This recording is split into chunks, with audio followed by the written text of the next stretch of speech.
Shalom Bapak Ibu, sahabat GKI, kembali lagi dalam Sapaan GKI bersama dengan saya, Agatha Karis Wibisono Putra dari GKI Adi Sucipto, Yogyakarta. Mari sebelum kita membaca dan merenungkan firman Tuhan, kita bersama-sama bersatu dalam doa. Tuhan Bapa kami yang baik, kami bersyukur untuk setiap anugerah Tuhan, untuk setiap kebaikan Tuhan yang sudah boleh kami nikmati setiap harinya. Pada saat ini Tuhan kami hendak membaca dan merenungkan firman-Mu. Perkenankan kami untuk kami mendengarkan suara Tuhan, sehingga kami boleh terus memperbaiki diri kami dan juga boleh terus bertumbuh bersama dengan Engkau. Terima kasih ya Bapa, hanya di dalam nama-Mu saja kami sudah bersyukur dan berdoa. Amin. Ya, Bapak, Ibu, Saudara yang dikasihi Tuhan, pada kesempatan kali ini kita akan bersama-sama membahas dari Injil Yohanes, pasalnya yang ke-21, ayat yang pertama sampai 14. Bapak Ibu bisa membacanya sendiri di rumah masing-masing, di tempat masing-masing. Ya, perikop ini menceritakan mengenai Yesus yang menampakkan diri di pantai Danau Tiberias. Jika kita melihat berita akhir-akhir ini dan juga ketika kita mendapatkan broadcast atau info dari WhatsApp kita masing-masing, tampaknya ada begitu banyak berita tentang duka cita. Entah itu tentang rekan kita, teman kita di gereja, teman kita di pekerjaan kita, atau bahkan keluarga kita sendiri. Ketika ada pesan baru muncul, seringkali perasaan was-was itu juga menghantui. Bagi para pendeta dan juga calon pendeta pun, saat-saat ini harus benar-benar mempersiapkan fisik, mempersiapkan energi, dan juga bahkan khotbah tentang duka cita, karena bisa saja sewaktu-waktu mendapatkan telepon atau panggilan tentang orang yang meninggal dan harus segera melayani. Ya, Bapak, Ibu, Saudara yang dikasihi Tuhan, sukacita akhir-akhir ini tampaknya seperti sedang pergi berlibur dan tidak banyak menghiasi kehidupan kita, menghiasi kehidupan banyak orang. Bapak, Ibu, Saudara yang dikasihi Tuhan, seperti kisah murid dalam perikop yang kita baca hari ini. Jika kita coba masuk lebih dalam kisah ini, saya rasa kita juga bisa melihat kegalauan murid-murid Yesus, ketakutan murid-murid Yesus. Di awal perikop disebutkan ada 7 orang murid Yesus yang kembali menjala ikan. Bisa jadi mereka kembali ke pekerjaan lama mereka, tetapi bisa juga mereka bingung akan apa yang mereka hendak lakukan. Kalau kita membaca perikop sebelumnya, padahal Yesus sudah menampakkan diri kepada mereka, kepada para murid setelah kebangkitannya. Kan tetapi mungkin Yesus ketika menampakkan diri kepada yang lain dan murid-murid ini, ke-7 murid ini tidak mengikuti, sehingga mereka pun menjadi galau.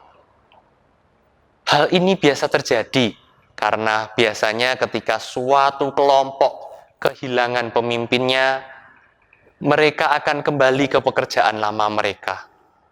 Dalam hal ini, para murid kembali menjadi nelayan. Kan tetapi jika mereka tidak benar-benar kembali ke pekerjaan mereka, bisa saja mereka masih galau karena tidak yakin apa yang harus dilakukan, sehingga mereka kembali menjala ikan. Kegalauan itu ditambah lagi dengan semalaman mereka mencari ikan, menjala ikan, dan tidak mendapatkan apapun hingga pagi menjelang. Sedih? Pasti. Merasa gagal? Bisa jadi. Tidak yakin dengan hari esok? Mungkin. Bahkan saking sedihnya, sampai-sampai ketika Yesus datang, mereka tidak menyadari bahwa orang yang menyapa mereka adalah Yesus. Sampai ketika Yesus datang dan memerintahkan mereka untuk menebarkan jala di sebelah kanan dan mendapat banyak ikan. Disitulah murid-murid itu baru sadar bahwa itu Tuhan. Dan ketika mereka usai menepi, berkumpul bersama dengan Yesus, mereka makan bersama dengan Yesus, di momen inilah saya membayangkan Yesus membuat mereka tersenyum lebar. Momen itu merupakan momen yang meneguhkan mereka. Dan kalau saya juga bisa membayangkan, mereka akan mengatakan, Jesus, you make me smile. Tampaknya hal inilah yang banyak di antara kita alami. Sedih, takut, tidak tahu harus berbuat apa. Padahal di dalam kehidupan kita, Yesus telah berulang kali menampakkan dirinya melalui berbagai rupa dan kejadian yang kita alami. Tetapi kita bisa saja tetap merasakan takutnya masa depan yang tidak menentu. Keluargaku bagaimana? Papa mamaku saat ini sakit. Gimana ya? Bagaimana dengan pekerjaanku? Aku sudah tidak bekerja lagi sekarang. Saat itu kita berada di tengah danau yang tidak mendapatkan ikan, yang tidak tahu harus kemana mengarahkan jala itu. Dan memang terkadang butuh arahan dari orang yang berada di pinggir danau. Dan disitulah Yesus berada di tepi danau, mengarahkan kemana kita harus menebarkan jala. Kita juga harus bisa mendengarkan arahan tersebut, karena mungkin kita tidak tahu mana yang terbaik. Mungkin kita harus melihat ke sisi yang lain di dalam kehidupan kita. Tetapi bagaimana kita bisa mendengarkan Tuhan saat ini? Ya, melalui hikmat Tuhan.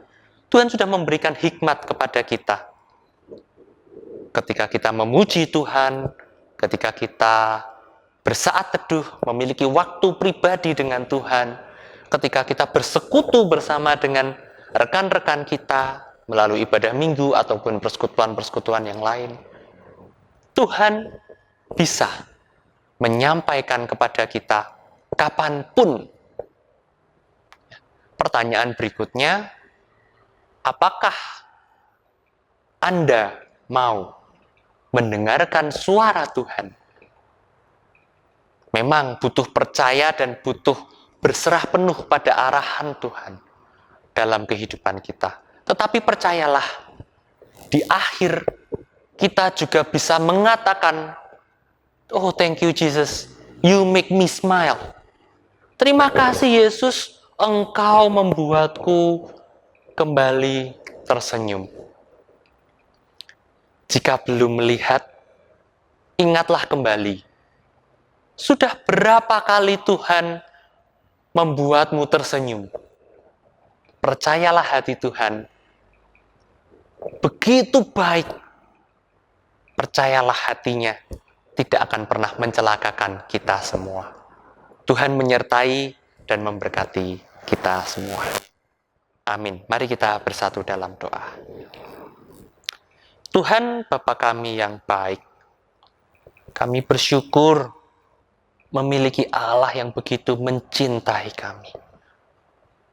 Kami bersyukur memiliki Allah yang penuh perhatian dalam kehidupan kami. Meskipun seringkali kami lupa jika kami memiliki Engkau. Ajarkan kami untuk terus mendengarkan suara-Mu ya Tuhan.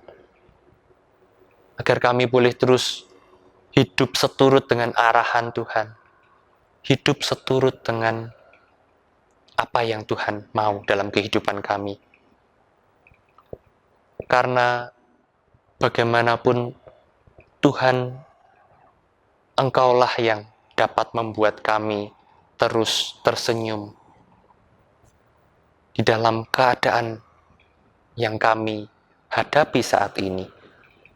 Ajarkan kami untuk kami boleh terus berserah penuh dalam rencana dan rancangan kasih Allah dalam kehidupan kami.